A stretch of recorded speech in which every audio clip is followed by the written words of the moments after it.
dar ese reconocimiento al Consejo Municipal y a los trabajadores que día a día vienen trabajando, justamente incluso los sábados y domingos, para poder justamente armar estas canastas para las familias de nuestro distrito que muchos de ellos esperan. Como verán, ya tenemos los productos de primera necesidad queridos, y estos productos, estas canastas van a ser repartidas a las 4 cuencas de nuestro distrito. Nuestras canastas contienen, por ejemplo, arroz, arveja, lentejas, azúcar,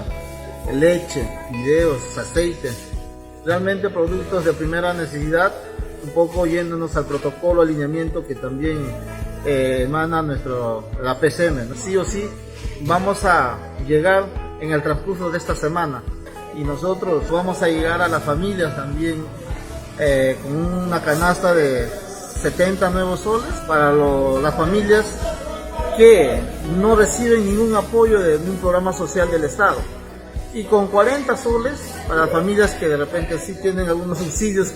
que da el gobierno central a través de los programas sociales. Vamos a fiscalizar la entrega, en algún momento vamos a ver también, tenemos que filtrar que estas canastas llegan a los más necesitados,